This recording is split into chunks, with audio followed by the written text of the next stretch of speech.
Maxwell, well, she's been sentenced to 20 years in prison for her role in the Jeffrey Epstein sex trafficking and prostitution operation. You know, I got to tell you something. There is nothing which you should look at this woman sympathetically about. And I think the people that appeared in court, she was described as a manipulative, cruel,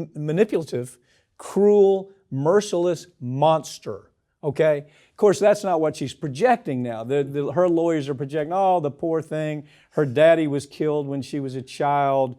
She was abused as a child.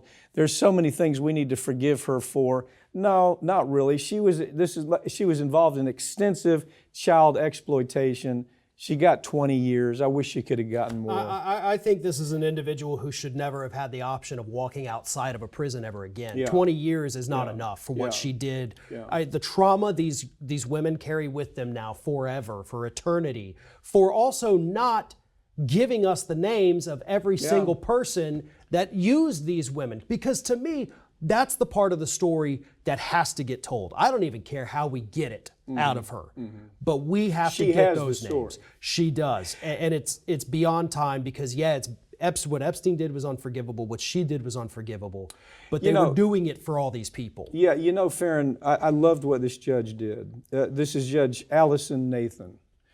Did the sentencing. She did the calculation. She says, well, if I calculate, she was up front, I'm going to calculate the worst I can do and then I'm going to add some to it.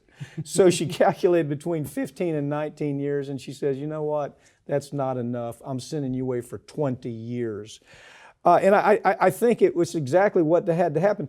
You know, I'm actually seeing the media soften up on this woman. Like the poor, pitiful woman, she was a manipulative, cruel, merciless monster. That's the way she was described by the people who came to court and said, look, you took my child, okay, who came from a broken home, who you enticed him with $100 here, $100 there to give Mr. Epstein a massage and then involved the children in some type of sex act. You did that.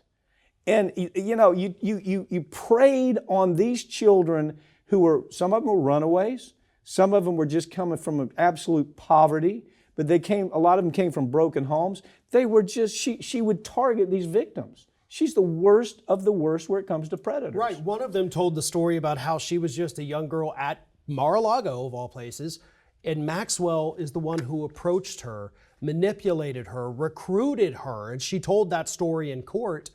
And she said, this woman has no redeeming qualities. She is just as evil as Jeffrey himself was. Maybe even more so because she knew what she was doing. She used her, she said, femininity to entice them. Yeah. She would put up this veneer. Look, this isn't so bad. You know, go in there and have sex with a guy. He's going to give you $100 and you go home and finally you can pay for stuff that you can't buy because you're living in poverty. This is awful, awful story. Is she going to pull through or is it going to be another Epstein story? I hope she does because we have to have those names. I hope that she has some kind of contingency where maybe she's written them down somewhere and is where looking we'll to find it. Maybe have the sentence reduced. Right, but so far nobody that had sex with these women has faced justice, and that is unacceptable. You know, for what we know. Prince Andrew's next.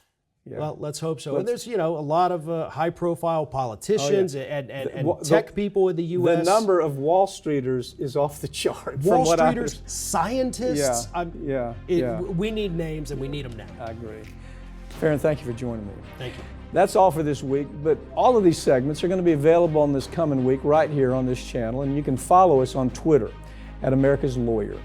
I'm Mike Papantonio, and this has been America's Lawyer, where every week we tell you the stories that corporate media won't tell you because their advertisers won't let them or their political connections just don't allow for it. We'll see you next time.